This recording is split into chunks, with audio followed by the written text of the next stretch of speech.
Assalamualaikum warahmatullahi wabarakatuh. Alhamdulillah hamdan thayyiban mubarakan fih kama yuhibbu rabbuna wa yardah. Asyhadu an la ilaha illallah wahdahu la syarika lah wa asyhadu anna Muhammadan abduhu wa rasuluh.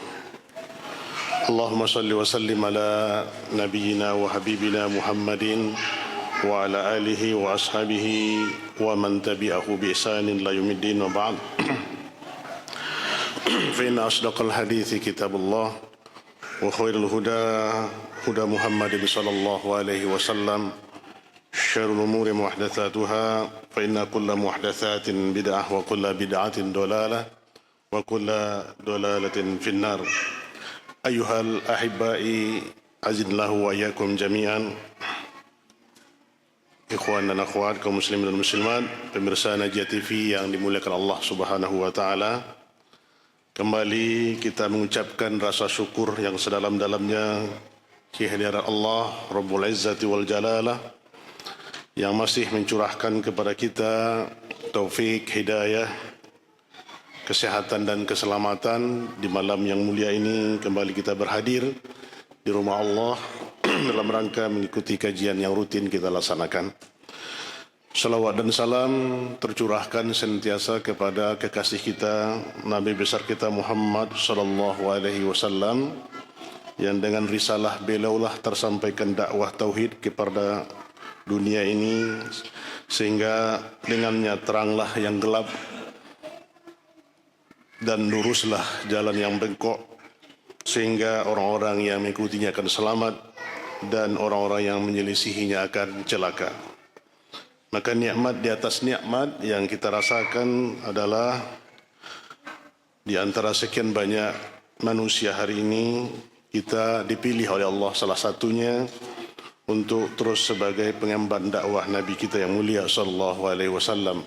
Dengan hidayah insyaallah di atas sunnah, kita menapaki jalan dunia ini yang penuh dengan berbagai tantangan, berbagai cobaan akhir-akhir ini, dan terlebih lagi fitnah yang akan kita hadapi dari hari ke hari semakin besar dalam fitnah fiddin, fitnah di dalam agama. Maka duduknya kita di majelis ilmu sesaat di sisa-sisa waktu kita, seharusnya bukan sisa-sisa waktu. Harusnya kita memang talibul ilmi itu mengkhususkan waktu kita terus belajar dalam menuntut ilmu syar'i. Sebahagian manusia menganggap bahwasanya di sisa waktu baru mereka mengaji, mentadaburi, mempelajari Al-Quran, sementara fokus untuk mengejar dan mengejar kehidupan dunia. Faliyadzubillah min dzalik. Akhirnya mereka sia-sia kehidupannya tanpa membawa faedah, dan kelak di akhir zaman nanti mereka akan menyesal tatkala bekal yang mereka bawa tidak cukup menghadapi kehidupan yang panjang itu. Maka inilah ikhwas sekalian muliakan Allah Subhanahu wa taala, Allah masih berkehendak menunjuki kita untuk hadir mendatangi terus majelis-majelis ilmu. Harus kita syukuri karena semua ini tidak akan diberikan kecuali oleh Allah yang dipilih olehnya untuk bisa menghadirinya.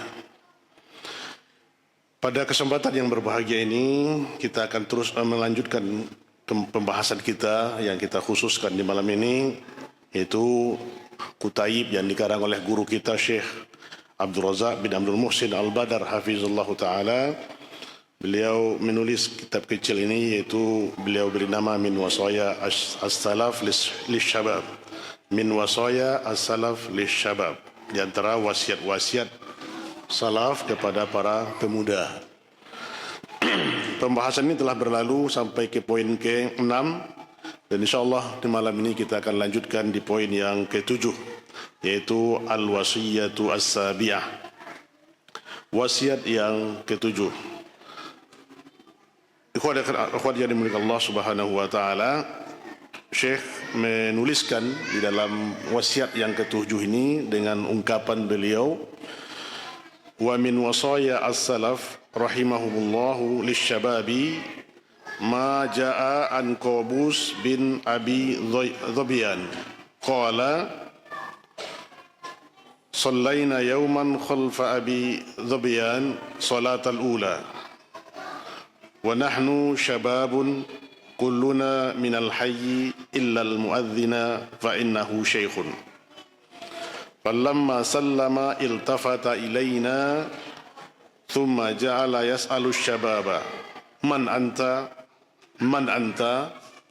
فلما سألهم قال على وجه الحث والتشجيع وتنشيد لهم إنه لم يبعث نبي إلا وهو شاب ولم يؤت العلم خير منه وهو شاب. Ini dikeluarkan oleh Abu Khaythamah fi Kitabil Ilmi nomor halaman 80. Ikhwas sekalian muliakan Allah Subhanahu wa taala, di wasiat yang ke-7 ini Syekh mengutip ya, datang riwayat dari Qabus bin Abi Dhubian, dia berkata, kami telah solat pada suatu hari ya di belakang Dhubian, Abu Dhubian yaitu ayahnya sendiri, salatul ula yaitu salatul fajar, salatul subuh. Dan kami yang hadir ketika itu semuanya adalah para syabab dari satu kampung, dari satu daerah, kecuali seorang muazin yang berada di masjid itu karena dia itu adalah seorang syekh, seorang yang tua. Maka tatkala selesai solat, maka dia menghadap kepada kami, mengarah kepada pemuda setelah selesai solat subuh. Kemudian Abu Zubian bertanya, "Tsumma ja'ala yas'al asy-syabab." Dia bertanya kepada para pemuda itu, "Man anta?" Terus ditanya, "Man anta?" Ya, ini ditanya oleh Abu Zubian satu persatu. Nah, tatkala dia bertanya, memberikan tasji' al-hath, motivasi, dorongan, dan tasji', memberi semangat, tansyid, ya, memberikan arahan bimbingan kepada pemuda itu dengan nasihat-nasihat, dengan petuah-petuahnya kepada pemuda yang hadir itu. Dan dia ungkapkan dengan perkataan setelah dia menasihati pemuda itu, "Innahu lam yub'ats nabiyyun illa wa huwa syabun." Sesungguhnya dianya Allah Subhanahu wa taala tidaklah mengutus seorang nabi, tidaklah mengutus nabi ini, tidaklah mengutus seorang nabi kecuali dalam kondisi atau dalam mereka itu dalam kondisi syab atau pemuda. Dia diangkat sudah matang, sudah dalam posisi kuat, syabun, dia dalam pemuda, dalam usia muda. Dan kata Abu Zubian lagi, "Walam yu'tal ilma khairun minhu wa huwa syab." Dan tidaklah diberikan ilmu yang lebih baik dari itu kecuali dia waktu dalam keadaan masih muda. Nah, sini kuas sekalian yang dimulakan Allah Subhanahu wa taala, wasiat dari Abu Zubian ini kepada pemuda itu memberikan intibah, fanabbahum ala itinami khairiyah asy-syabab wa barakatih. Itu mereka memperingati mereka semua, mengingatkan pemuda agar mereka bersungguh-sungguh mencari kebaikan, agar berlomba-lomba mengumpulkan khairiyah di masa muda. Karena di masa muda inilah terkumpul segala kebaikan, kekuatan, dan bersihnya pemikiran. Dan di saat itulah kecemerlangan berpikir dan mendapatkan keberkahan. Maka dalam usia muda inilah dianjurkan kita untuk bersungguh-sungguh terus menggapai yang namanya kebaikan dan ilmu. Nah, dilihat dari kisah tadi, ini motivasi dan dorongan yang diberikan oleh orang tua, juga mudarrib atau musyrif, murabbi, untuk terus mentasji, untuk terus memberi semangat, dorongan kepada syab, kepada para pemuda agar terus mereka memanfaatkan waktu-waktunya untuk meraih kemuliaan, meraih keistimewaan hidupnya. Kenapa? Karena waktu yang muda seperti yang telah kita bahas pada pertemuan yang lalu adalah waktu yang sangat singkat berlalu.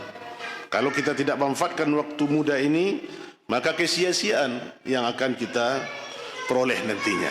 Dan alhamdulillah ikhwah sekalian dimuliakan Allah Subhanahu wa taala, kita dalam masih muda, apalagi syabab yang hadir dan juga yang mendengarkan, ya apalagi di saat-saat ini kita disuguhkan dengan berbagai godaan, berbagai rayuan yang akan membawa kita, menggiring kita kepada kesia-siaan.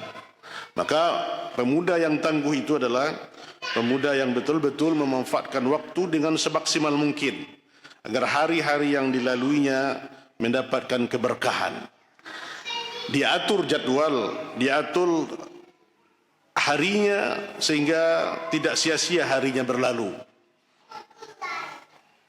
Mulai dia bangun, dia sudah memiliki program bagaimana di hari itu dia mendapatkan keutamaan, dia mendapatkan tambahan ilmu, dia mendapatkan terus kebaikan-kebaikan yang dia tebarkan. Nah, seorang pemuda harusnya merasa rugi kalaulah dia tidak menggunakan waktu yang singkat ini untuk meraih ilmu.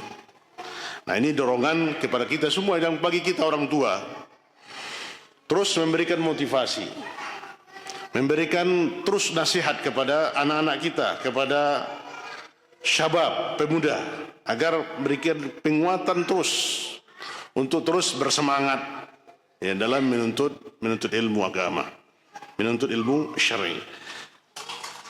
Nah, ini ikhwah sekalian muliakan Allah Subhanahu wa taala, peran serta kita orang tua ya, yang guru, agar mengingatkan mereka ini memanfaatkan waktunya, karena dorongan dari hal-hal yang akan membawa mereka sangatlah banyak di luar sana. Maka ini kita perlu sadari terus di mana posisi kita hari ini. Kalau kita masih dalam posisi syabab, alhamdulillah ya, antum beruntung karena masih panjang waktu untuk mencari keberkahan.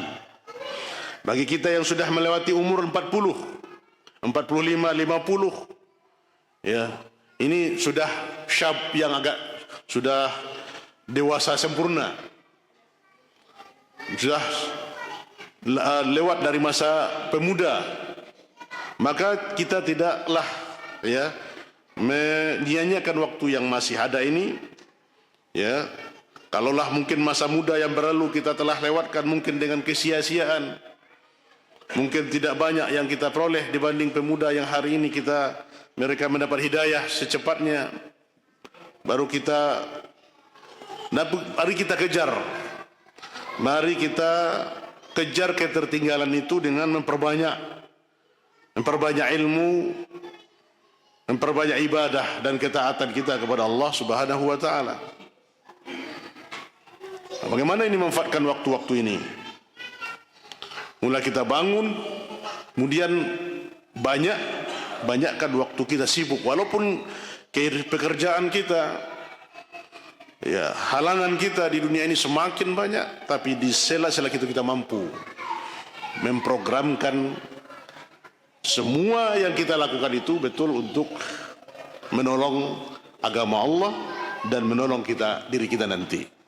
Nah, setiap amalan yang kita kerjakan, apakah kita mencari nafkah, ya, mencari kebutuhan keluarga, semua pekerjaan yang kita lakukan kita niatkan untuk menggapai kehidupan akhirat, mendapat keridhaan dari Allah Subhanahu wa taala. Nah, ini kuasa dimuliakan Allah Subhanahu wa taala. dorongan, motivasi, tasjik, ya, dan tansyid yang harus kita tanamkan terus kepada anak-anak kita, kepada para pemuda yang mereka di tangan mereka lah nanti ya kelanjutan estafet dakwah perjuangan Rasulullah sallallahu alaihi wasallam. Wa annal fursatul azimah litazawwud wa tahsil, karena dia itu adalah masa yang agung. Masa pemuda itu masa yang cemerlang, masa emas untuk menambah pundi-pundi kebaikan dan mendapatkan hasil ditentukan nanti dari masa muda ini, dan hasil kemudian hari di masa depan itu banyak ditentukan oleh masa mudanya. Kalau seandainya seseorang itu di masa mudanya memanfaatkan waktunya dengan baik, dia belajar terus melalui proses. Nah, setelah dia menjadi orang dewasa sempurna, dia akan menjadi orang-orang yang dimintakan pendapat, orang-orang yang ditunggu kehadirannya. Lihat ikhwas sekalian dimulai Allah Subhanahu wa taala. Ya, para anak-anak kita yang mungkin berangkat sekolah hari ini, kita biayai, kita fasilitasi, ya. Masukkan pondok, masukkan pesantren, masukkan jamiah. Ya, 5, 6 tahun, 10 tahun, 12 tahun mereka belajar. Setelah pulang mereka, kita duduk di majelis mereka. Subhanallah. Inilah keindahan yang kita tunggu. Kita habiskan umur kita yang sekarang menjadi orang tua, kita perbanyak, ya, kita bersemangat mencari untuk perbekalan mereka dalam menuntut ilmu. Nah, keindahan, kelezatan yang kita rasakan tatkala kita duduk di hadapan anak-anak kita nanti dalam menuntut ilmu agama. Subhanallah. Nah, ini tak hasil. Bisa kita mendapatkan hasil, ya, kalau kita bersungguh-sungguh semuanya. Maka jangan sia-siakan kesempatan. Kalau kita sudah lewat dari masa pemuda ini, sekarang kita kader lagi generasi kita, anak-anak kita, ya, yang diberikan amanah oleh Allah kepada kita. Maka kita tasjik, terus motivasi agar mereka menghafal kalamullah, menghafal hadis-hadis Rasulullah, ya, menghafal mutun, ya, kemudian menghafal perkataan para ulama, ya, dan kita berikan mereka arahan bimbingan dan serahkan kepada ahlinya dalam agama. Subhanallah. Dan inilah kerinduan kita ikhwas sekalian dimuliakan Allah Subhanahu wa taala, tatkala kita masih hidup bisa merasakan hasil yang kita dapat tatkala anak-anak kita yang kita besarkan, yang kita asuh, yang kita didik, yang kita sekolahkan mereka bisa memberikan kebaikan kepada kita, dan terus akan mengalir ini pahalanya. Kenapa? Karena kita telah meninggalkan aset yang tidak sebanding dengan perbendaharaan kekayaan dunia ini. Kenapa? Kalau kita sudah mati, meninggalkan anak yang soleh, anak yang solihah, ya, inilah akan terus mengalir pahalanya kepada kita. Idza matal insan in qata amaluhu ila min thalath. Di antaranya adalah walidun shalihun yadullah. Apabila meninggal anak manusia itu, terputus amalannya kecuali 3 perkara, dan salah satunya adalah anak yang soleh yang senantiasa mendoakan kebaikan. Nah, pemuda hari ini, ya, harus kita berikan terus motivasi dan bimbingan agar mereka terus bersungguh-sungguh dan bersemangat. Dan kita yang mempersiapkan perbelanjaan mereka sama kita mempersiapkan kal mujahid fi sabilillah, seperti mempersiapkan para pejuang-pejuang, ya, mempersiapkan perbekalan pejuang fi sabilillah. Itulah keuntungan, keistimewaan bagi kita, ya, menyekolahkan anak kita, mendidik mereka untuk mempelajari, menuntut ilmu. Kemudian wastighlal an-nasyad wal quwwah. Nah, ini dengan melahirkan an-nasyad, ya, semangat terus dan kekuatan. Ini di masa muda. Nah, masa yang sungguh-sungguh, masa belia, mereka memiliki kesungguhan, kekuatan yang maksimal, sehingga masa muda ini jangan mereka sempat untuk terjerembab, ya, tersalah jalannya atau menyimpang jalannya. Nah, ini butuh terus bimbingan dan arahan. Kita sebagai orang tua, ya, di tengah-tengah sibuknya kita, kesibukan dunia ini, terus berikan bimbingan, berikan nasihat, tausiah, ya, walaupun mereka jauh mungkin dari kita terus berikan dorongan, motivasi. Ya, terkadang, ya, kita jauh dari anak-anak kita juga,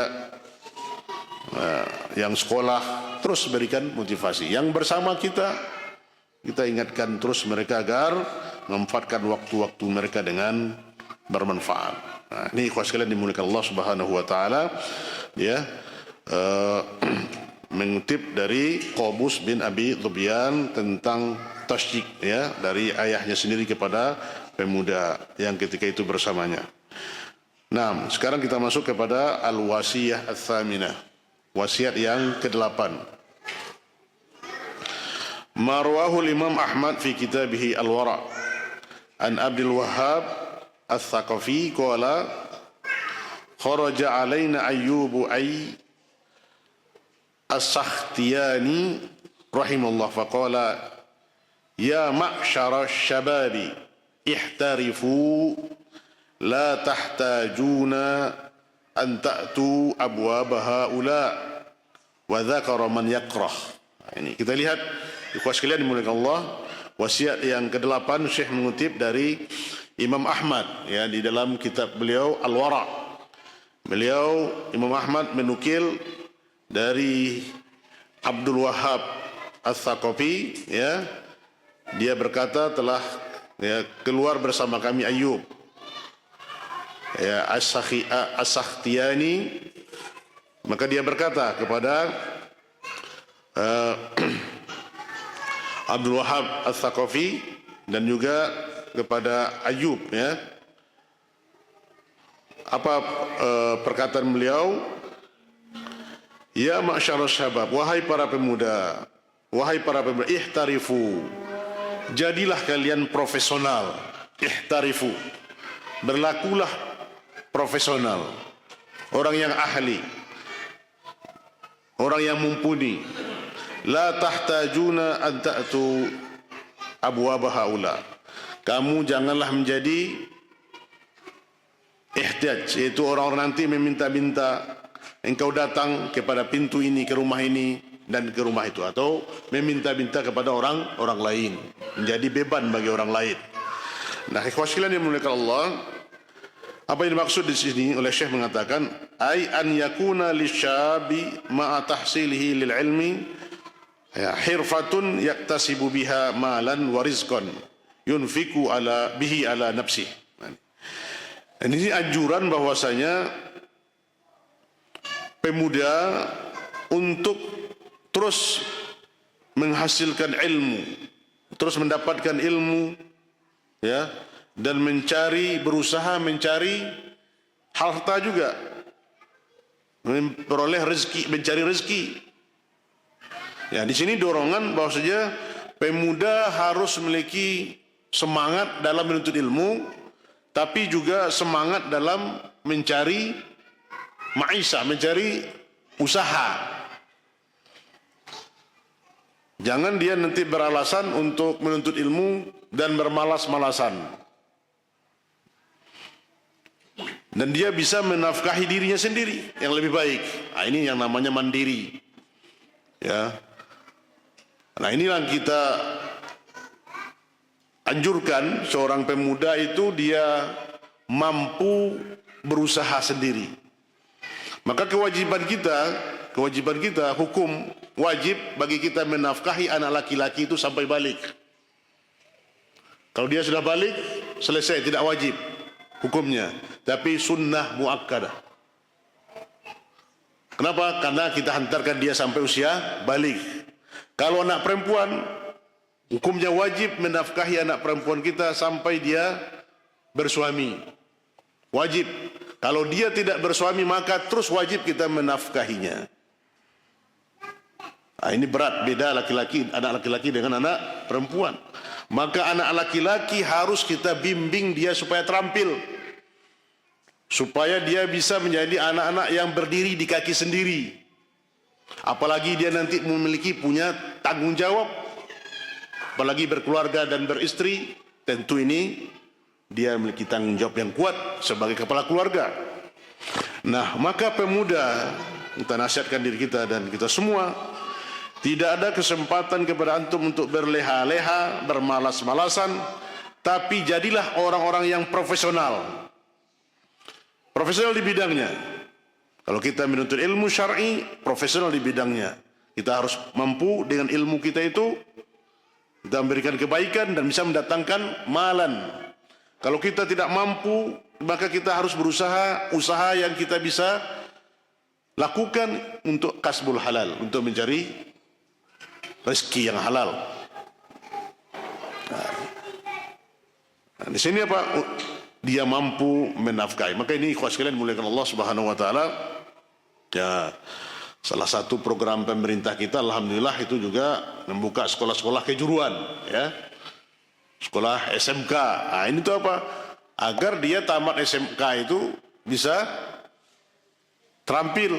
Nah, harusnya pondok-pondok pesantren juga membuka, ya, apalagi pondok-pondok kita yang sunnah, kita ajarkan mereka bisa terampil, bisa berusaha.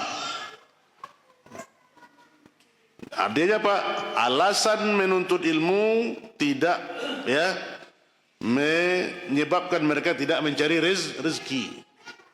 Ini harus dimotivasi, harus kita sampaikan ke mereka agar mereka juga bisa berusaha nantinya.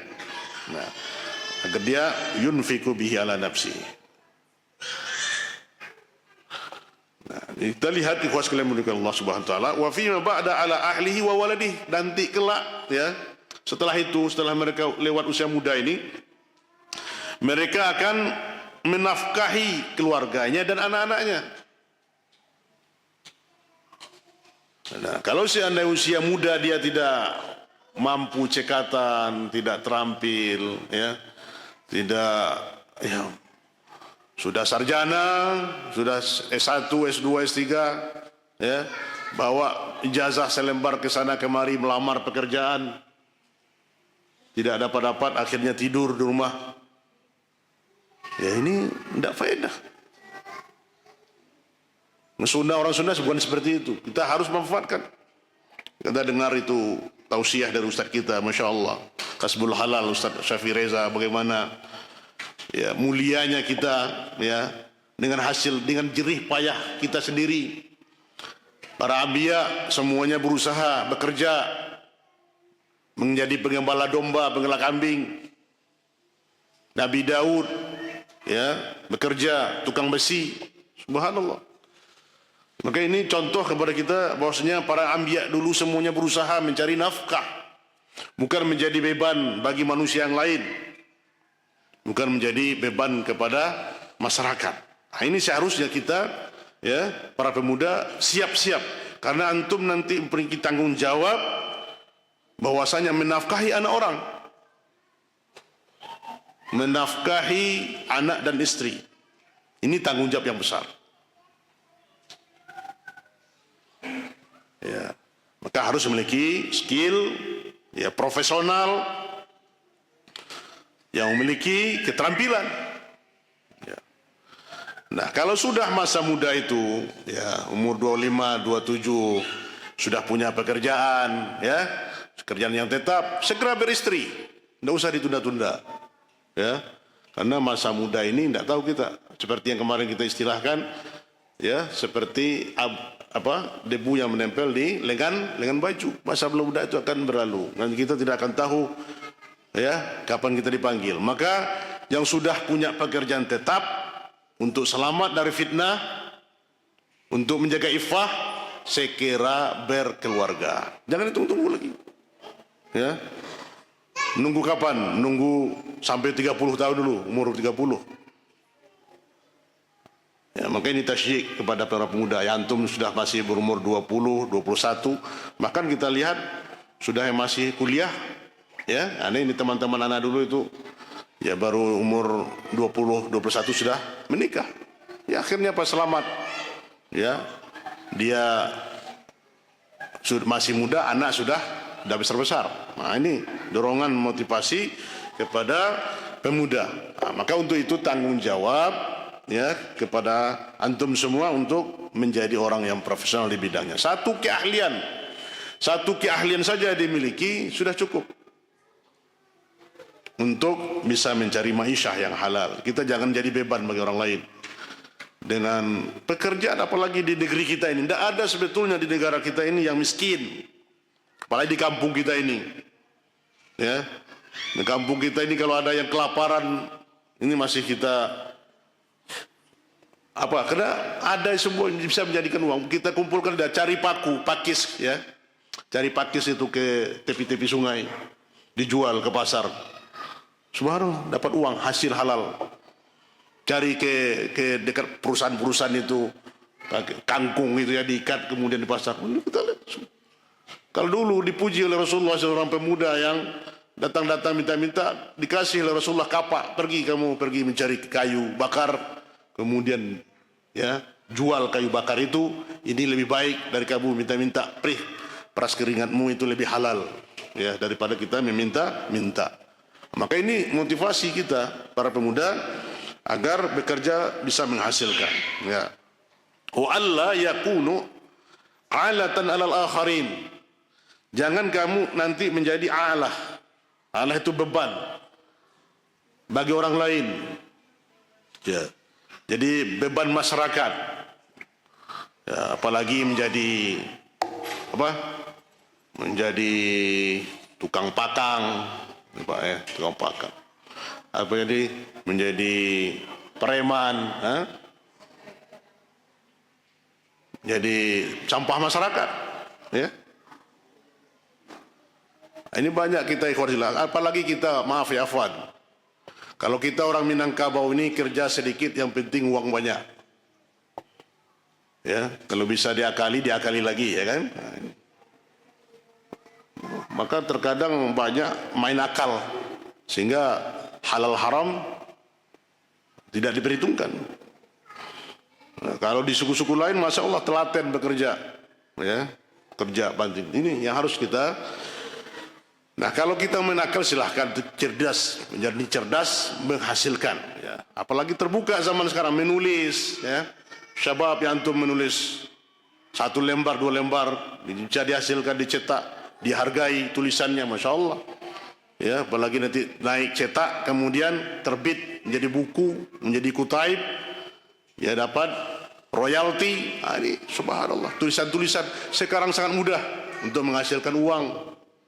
Kita belajar, ya, kemudian kita tulis, di-share, kemudian, ya, ini akan mendatangkan uang yang halal. Maka hari ini thalibul ilmi sangat luar biasa untuk mencari nafkah. Berbeda penuntut ilmu zaman dahulu, ya.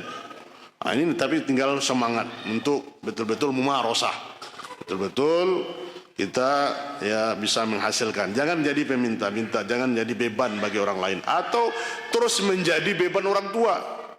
Ya, sudah tamat pondok, sudah tamat pesantren, sudah tamat kuliah, terus menjadi beban orang tua.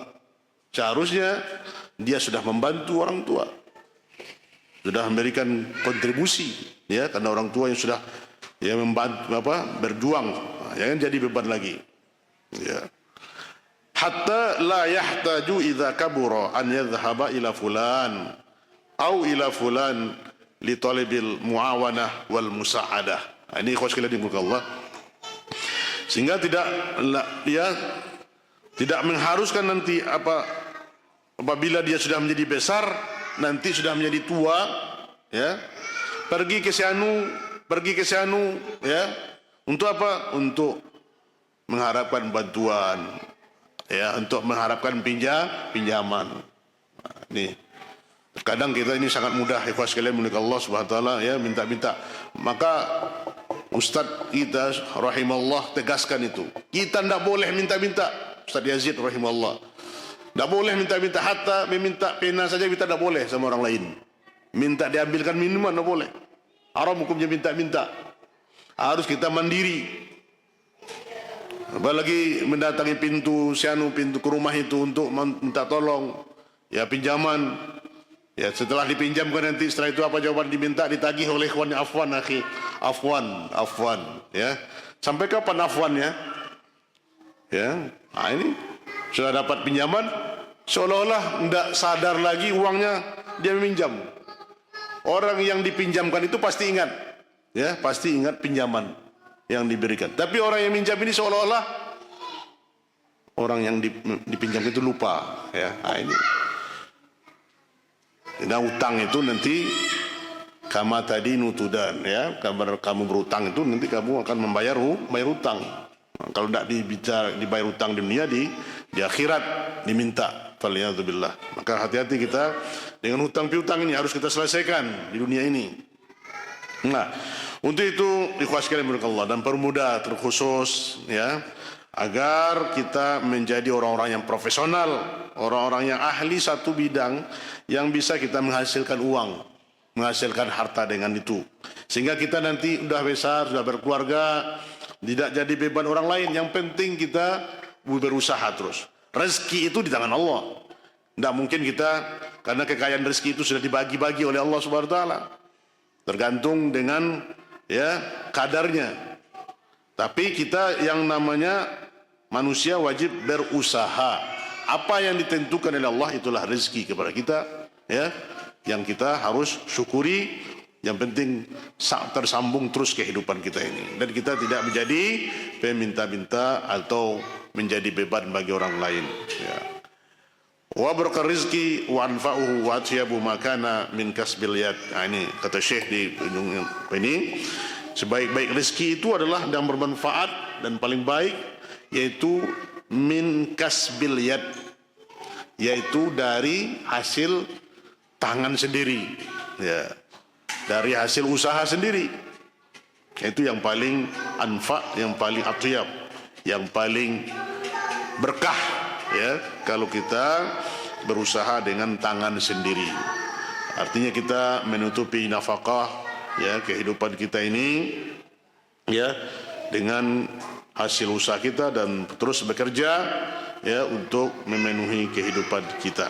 Nah, inilah yang dianjurkan kepada kita, ya, agar ada skill yang kita miliki, agar nanti setelah kita menjadi kepala keluarga bisa menafkahi anak dan istri kita dengan usaha kita sendiri, dan kita tidak mengharapkan atau menjadi pengemis dan peminta-minta kepada manusia yang lain.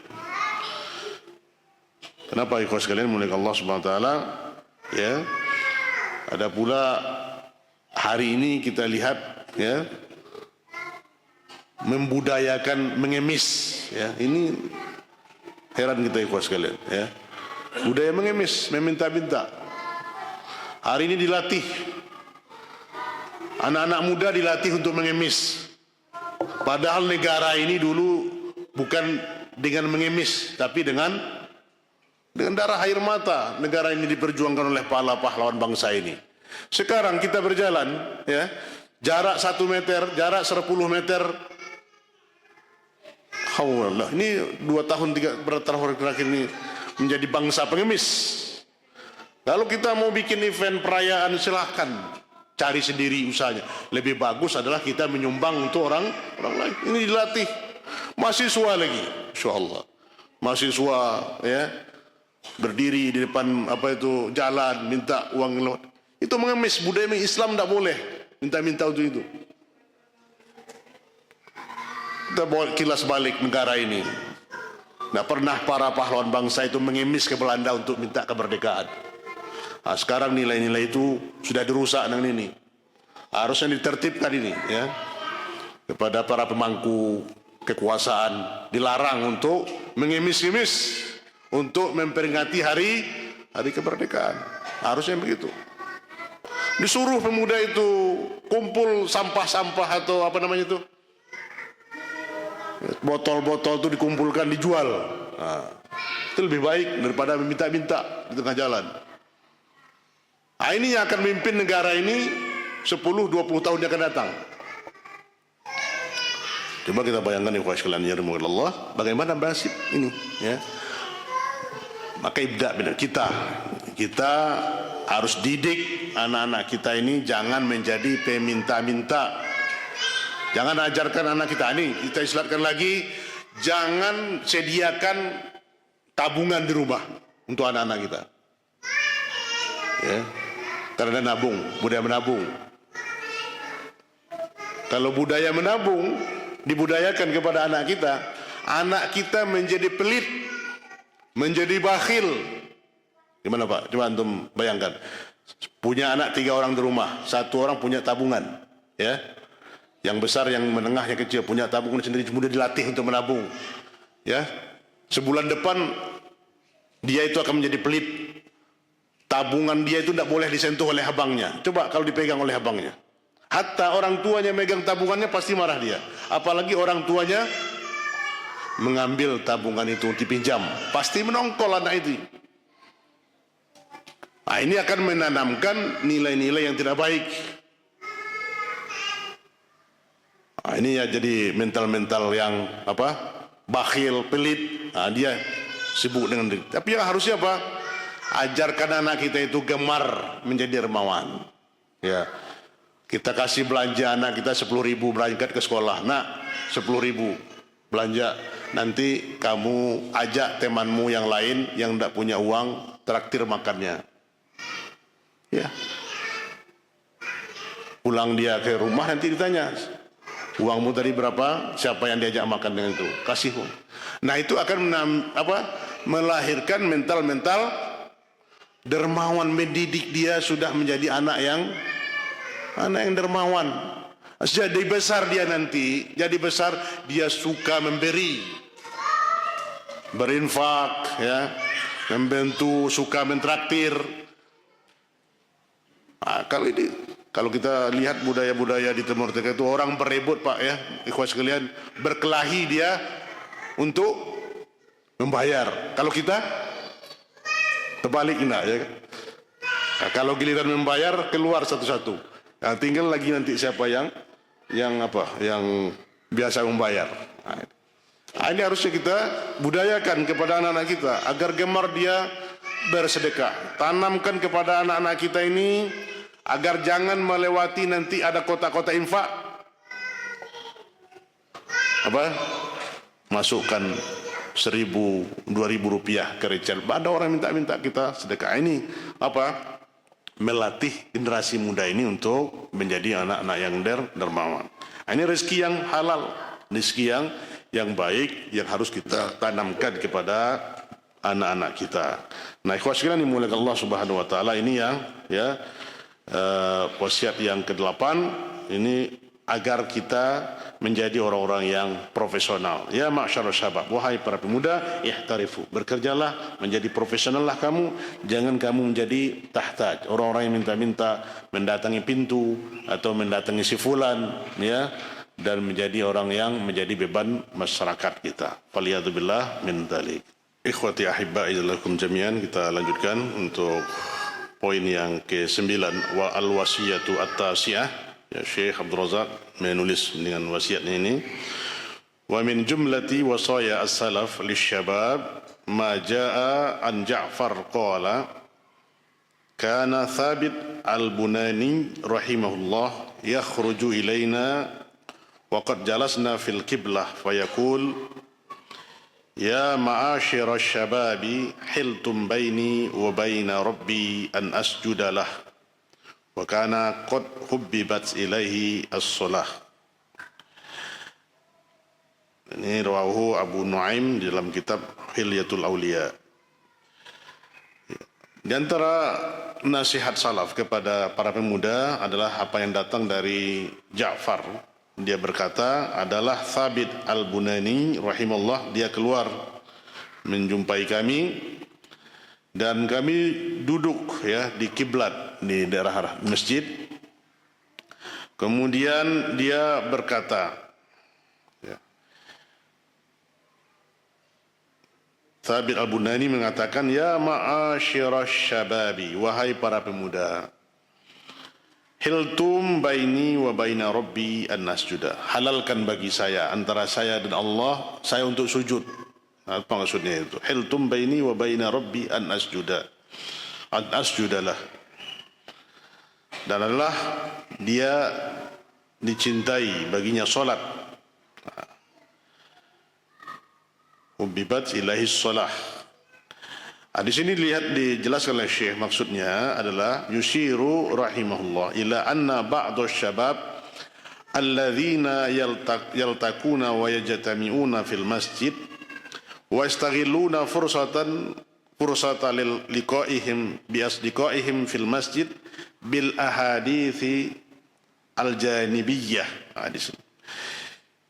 Di sini menjelaskan bahwasanya sebahagian pemuda yang mereka itu sedang berada di masjid atau berkumpul di dalam masjid, mereka sibuk wa yastaghiluna fursat kesempatan mereka, dalam kesempatan mereka sibuk ya menggunakan kesempatan mereka bertemu itu bersama teman-temannya di masjid dengan pembicaraan-pembicaraan yang di luar tema. Maksudnya apa itu? Tidak zikir, tidak berbicara tentang ilmu, tapi membicarakan permasalahan-permasalahan lain, ya, permasalahan dunia dan segala macamnya. Nah, di sini wa yakunu ila jiwarihim man ja'a masjid liya'budallah. Padahal di situ, di sisi lain, di sudut lain itu ada orang yang datang ke masjid untuk beribadah kepada Allah. Nah, ini adab dalam masjid. Harus yang kita ketahui ya, sebahagian para pemuda karena semangat ya, kemudian bercerita mengganggu orang-orang yang lain untuk beribadah kepada Allah Subhanahu wa taala. Fayahuluna bainahu wa bainas salati. Ya, ini ya mengganggu dalam solatnya, mengganggu dalam solat orang yang sedang solat itu. Falahum ishtaghalu fil masjid bil ibadah wa dzikri lillah. Dan mereka tidak menyibukkan diri mereka di masjid itu untuk beribadah, tapi hanya sebagai pertemuan-pertemuan. Ini ada di masjid-masjid itu, hadirkan masjid itu sebagai pertemuan rutinan, ya, pertemuan pekanan, kemudian liko-likoat dan segala macamnya. Ini tertawa, cekikan di sini, sementara di situ banyak orang yang sedang beribadah. Ini mengganggu adab-adab masjid. Seharusnya ini harus dijunjung tinggi bagaimana adab etika kita di masjid. Janganlah nanti dengan kehadiran kita di masjid itu mengganggu orang lain dalam beribadah kepada Allah Subhanahu wa taala. Maka ini juga penting diketahui oleh para takmir masjid dalam menjaga adab-adab masjid agar diperingatkan kepada jamaah. Ini ikhwas sekalian yang ya kita perhatikan di sebahagian pemuda ya punya semangat, apalagi liko itu ya. Ini berkait dengan tanpa sadar ya, dengan diskusi, dengan pembicaraan ya masalah yang tidak diharuskan di masjid. Ini akhirnya mengganggu dari mereka yang sedang beribadah. Padahal mereka tidak beribadah. Walahum taraku man jaa liya'budallah fil masjid an yastaghilla bil ibadah wa yuqbila 'alaiha. Dan mereka tidak meninggalkan juga orang-orang yang datang ke masjid itu, ya harusnya mereka meninggalkan mereka di masjid, misalnya cari tempat yang lain atau cari pojok atau di luar masjid agar jangan mengganggu para ya orang yang di masjid itu beribadah kepada Allah Subhanahu wa taala. An yastaghilla bil ibadah wa yuqbila 'alaiha. Nah, ini yang harus kita perhatikan para syabab, para pemuda semuanya, agar menjadikan masjid sebagai tempat ibadah dan harus mengetahui adab-adab masjid dan jangan kita mengganggu dari orang sedang beribadah, apalagi sedang solat. Dan di sini juga mafhumnya, ikhwas sekalian, dilarang kita untuk mengganggu orang yang sedang sholat. Ini datang orang sedang sholat masbuk, ya. Kita sedang sholat, orang sholat masbuk, kemudian kita zikir keras-keras, ya. Kemudian apalagi pakai pengeras suara lagi. Hah? Masya Allah. Orang yang datang untuk sholat disibukkan dengan suara. Maka ini apa? Kalau kita mau zikir, zikir sendiri. Ini kita ya syafar banyak kita lihat di kuasirat. Kita masbuk mungkin kita sholat, tapi setelah sholat fardu ya imamnya langsung pakai mikrofon, kemudian pakai zikir-zikir. Ini mengganggu. Karena apa, orang yang lain banyak yang sedang, bahkan membaca Al-Quran pun kita tidak boleh dengan suara yang keras, suara yang terdengar oleh kita. Jangan mengganggu orang sedang sholat. Ini harus kita jaga. Famimma yahtaju an yatanabbaha lahu syabab mura'atu hurmatil masjid. Jadi juga yang paling dituntut adalah agar para pemuda perhatian bagaimana dia menjaga keharaman masjid, menjaga adab-adab masjid.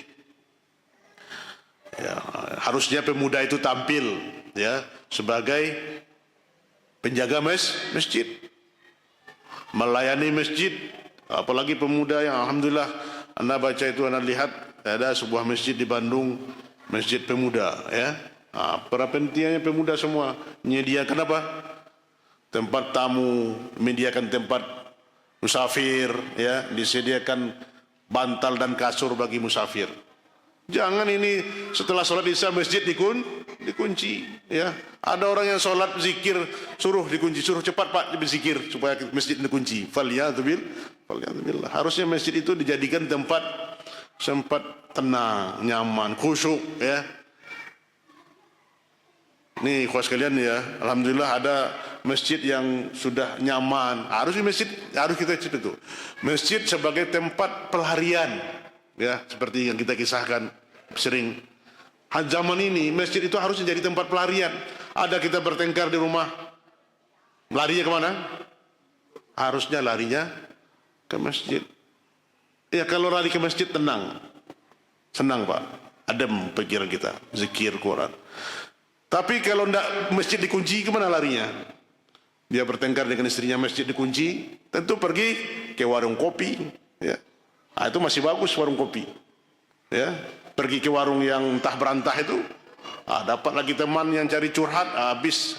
Ini yang terjadi, rumah tangga yang rusak hari ini. Kenapa? Tempat pelarian tidak ada lagi. Maka pengurus-pengurus masjid, takmir masjid kita anjurkan, jadilah antum pelayan-pelayan masjid, pelayan tamu Allah, duyufur rahman, duyufullah.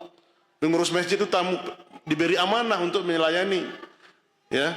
Jadi pengurus ini tidak, kadang sekali seminggu datang ke masjid. Dia pengurus ketua masjid, sekali Jumat aja datangnya. Bagaimana faliyadzubillah? Amanah, ya. Harusnya dia bikin kesejahteraan masjid, ya. WC-nya dibersihkan, ya. Karpet dibersihkan. Masya Allah ikhwas sekalian, kita nyaman. Bandingkan kalau kita safar, kita jauh-jauh mau sholat di masjid itu dari jauh. Kenapa? Karena di situ bisa kita rehat sejenak, istirahat, masjidnya bersih, tempat wuduknya rapi. Itu yang harus kita, subhanallah. Ini dilihat di suatu daerah hari ini berlomba-lomba, ya, suatu daerah yang di kita ini subhanallah semangat dalam membangun masjid dan merawat masjid. Ini, tapi sayangnya jam 10 dikunci. Harusnya dibuka, ya.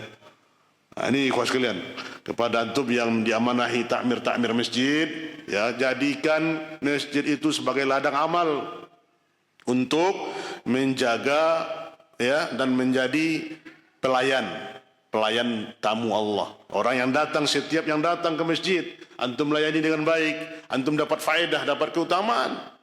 Ya, budak hitam saja yang perempuan itu menjadi tukang sapu masjid, ya, dicari oleh Rasulullah SAW dan masuk surga. Apalagi yang di atas itu kerjanya, subhanallah. Ini luar biasa amanahnya. Jadi kita harus menjaga kehormatan masjid. Jadilah, ya, masjid ini tempat yang menyejukkan, menjadikan tempat yang indah, tempat yang harum. Ya, masya Allah, masya Allah. Atau kita bandingkan, subhanallah kita bisa solat datang Masjid Nabawi, Masjid Haram, subhanallah. Ya, bagaimana tidak dapat kita bayangkan di sekalian. Ini baru di dunia, apalagi jannah Allah fil ardh, jannah Allah, jannatun naim. Ya, ini yang kita syukuri. Maka itu harus menjaga adab-adab masjid. Mura'atu hurmatul masjid. Wa mura'atu hurmati wa makanati ahli masjid, ya, menjaga juga muru'ah, keharaman dan tempat dan juga penduduk atau apa itu orang yang berkunjung ke masjid, ya. Tapi jangan sebaliknya, masjid itu jadikan masjid wisata. La haula wala quwata illa billah. Ini tidak boleh kawan sekalian, ya. Masjid disulap, didesain untuk jadikan kunjungan wisata. Yang solat wajib berapa orang? Haula. Ini booming sebentar, kemudian itu ada bikin macam-macam gaya ya Pak. Ada pula sekarang ini masjid dibangun seperti sampan, padahal di tengah daratan. Ya, kalau di tengah laut tidak apa-apa. Apa tujuannya? Supaya nanti orang datang pula berkunjung. Nah, ini penggunaan masjid itu apa lagi? Ini masjid itu adalah untuk, ya, melayani jamaah tamu-tamu Allah dalam beribadah. Li'alla yashghilahum bi umuri janibiyyah 'anil ibadah wa tuma'nina wal khusyu' fi shalah. Jangan menyibukkan di masjid itu dengan urusan-urusan dunia, urusan-urusan lain selain ibadah. Jadi kalau urusan-urusan dunia, tidak usahlah kita berbicara di masjid. Di masjid itu adalah urusan ibadah, ya. Kalau urusan kurban, ya, itu urusan ibadah, ya, urusan sedekah, urusan membangun, itu kan urusan ibadah. Tapi kalau masalah ekonomi di luar, tidak usah bisa kerjakan di masjid. Ya, di masjid itulah untuk mengurus umat, mengurus ibadah, dan di situ adalah tempat kita tuma'ninah, tempat tenang, wal khusyuk fi shalah, tempat tenang, as-sakinah dan khusyuk. Masuk kita ke masjid, ya, harum, subhanallah. Ini segar kita, ikhwas sekalian, segar, pikiran kita tenang, dan apalagi kita sholat. Nah, itu juga adab harus kita perhatikan terus, kita berjamaah ini. Jaga tetangga kita sebelah kiri kanan, ya. Jaga mana? Pakaian kita harus bersih. Tidak harus baru Pak, ya, tidak harus baru, bersih, dicuci. Kalau jubah kita itu sekali seminggu dicuci, ini mengganggu jamaah nanti, ya. Kalau 3 hari, ditukar, ya. Kemudian pakai parfum, wangi. Kemudian mulut kita juga harus digosok, dibersihkan, jangan mengganggu. Ini kawan kita mau kusuk tapi terganggu dengan, ini mengganggu. Maka dilarang oleh Rasulullah SAW. Kalau kita makan bawang putih, bawang merah, jangan ke masjid. Apalagi makan jengkol. Ini kan lebih parah lagi. Nah, bau pakaian kita, ya. Ini jangan mengganggu nanti. Kenapa? Karena di masjid itu kita ingin khusyuk, kita ingin beribadah tenang, tuma'ninah. Ini apalagi kita berjamaah. Harusnya kita masing-masing kita ini punya khas masing-masing lah, ya. Maksudnya apa itu? Punya bau masing-masing. Kalau datang si fulan, itu si fulan datang. Parfumnya yang beda. Harus begitu. Ya, baunya Mus'ab bin Umair, Masya Allah. Jauh saja sudah datang ke bau dia, Mus'ab bin Umair. Gitu. Si fulan datang, baunya pada sini. Ya, ini parfumnya ini mungkin, tergantung kualitasnya. Maka kita berlomba-lomba ikhwas sekalian untuk beli parfum. Ya. Jangan beli pulsa. Ini beli pulsa paket. Tapi kalau beli parfum tidak mau. Maka kita laki-laki ini harus pakai parfum. Hubbiba ilayya dunyakum hatir wan nisa. Ini kata Rasulullah SAW. Maka kita berbanyak. Maka ini untuk apa? Ketenangan, tuma'ninah, senang kita.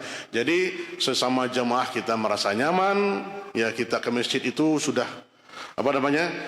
ingin beribadah dengan khusyuk. Nahika amma istajadda fi hadha zaman. Nahika amma istajadda fi hadha zaman min wasailil ittisal allati yahmiluha asyabu fi jaybihi. Ini ikhwas sekalian dimulai Allah. Ya, di balik itu apa yang terjadi sekarang ini di zaman kita sekarang hari ini, itu tersedianya wasilah-wasilah. Ya, wasilah-wasilah ittisal. Ya, itu seperti penggunaan apa ini oleh para pemuda hari ini berupa handphone, ya, di dalam sakunya. berbagai merek dan tipe, ya. Farubbama ashghalan nasa fi salatihim biraninin hatifihi au biraddihi alal hatif au nahwi dzalik. Nah, jadi bisa saja manusia sibuk dengan ulahnya dalam solat. Maka kita perhatikan ini para pemuda, ya, dan kita semuanya jamaah, agar HP kita itu harus kita perhatikan. Maksudnya apa? Agar waktu ke masjid jangan menghidupkan nada panggil. Apalagi sedang sholat kemudian nada panggil nyanyi-nyanyi lagi. Ya, sedang sholat yang dipanggil apa itu? Kalau masih apa dering-dering yang biasa bisa. Ini pakai lagu lagi, atau pakai nasyid, ya, atau pakai bacaan Quran. Ini terganggu. Maka kita perhatikan bagaimana penggunaan HP ini agar jangan mengganggu jamaah. Nah, kalau kita berbicara keluar, jangan di dalam masjid untuk menerima HP dan segala macamnya. Nah, ini kita adab-adab yang harus kita perhatikan agar jangan mengganggu jamaah yang lain. Mimma yuhditsu linnas taswishan fi salatihim. Ini akan mengganggu manusia, ya, dalam taswish, yang memberikan wiswas dalam solat mereka. Maka ada juga iklan kita lihat, ya, kalau kita tidak ada ini, ya, kita alhamdulillah matikan HP di dalam masjid. Bahkan bertambah pula sekarang aba-aba dari imam. Apa itu? Sawu sufuwakum fa inna taswiyatus sufufi min tamamis shalah. Rapat dan luruskan barisan, HP mohon dinonaktifkan. Nah, ini enggak juga ada sunnah kaifiahnya gitu, ya. Harus setelah setiap sholat begitu kan, ya kan? Nah, ini ziyadah ini. Ya, ini sudah sekali saja dia bilang, jangan di setiap sholat, mau sholat HP mohon dinonaktifkan. Karena masjid itu sholat subuh juga begitu, sholat zuhur begitu. Ini sudah menjadi tambahan, ya. Masuk ini perbuatan muhdats. Ini tanpa sadar dia sudah melakukan perkara muhdats. Faliyadzubillah min dzalik. Ini kawan sekalian, sekali kalau mau sekali pengakhir aja pengumumannya. Jangan berulang-ulang. Ya, kalau pengulangan ini jadi jatuh hukumnya. Ya, ini terjadi tanpa sadar dia sudah membuat bid'ah yang baru.